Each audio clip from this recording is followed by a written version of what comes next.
भागात एक धक्कादायक प्रकार उघडकीस आला आहे।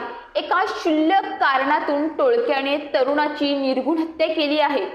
क्रिकेट खेळताना झालेल्या वादातून ही हत्या झाल्याची माहिती समोर आली आहे। या प्रकरणी वागळे इस्टेट पोलीस ठाण्यात गुन्हा दाखल केला आहे। पोलीस आरोपीचा शोध घेत आहेत।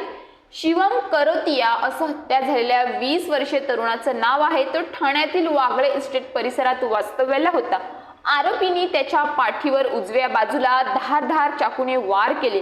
या हल्ल्यानंतर तातडीने शिवमला रुग्णालयात उपचारासाठी दाखल करण्यात आलं, मात्र उपचारादरम्यान शिवमचा मृत्यू झाला आहे। क्रिकेटच्या वादातून तरुणाची अशा प्रकारे हत्या झाल्याने परिसरात खळबळ उडाली आहे।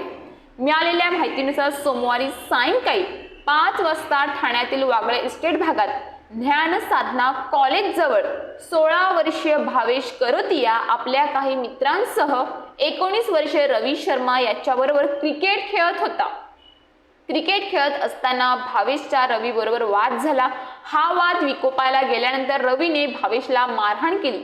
या वादानंतर भावेशने कुटुंबियांच्या आग्रहावरून वाद मिटवला।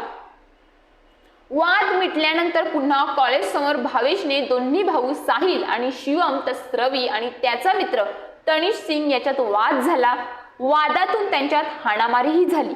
यावेळी तनिषने शिवमच्या पाठीवर उजव्या बाजूला चाकू खुपसला। घाव वर्मी लागल्याने गंभीर जखमी झालेल्या शिवमला तातडीने जिल्हा शासकीय रुग्णालयात दाखल केले। प्रकृती चिंताजनक असल्याने त्याला महावीर जैन हॉस्पिटलमध्ये उपचारासाठी दाखल केले, मात्र उपचारादरम्यान शिवमचा मृत्यू झाला।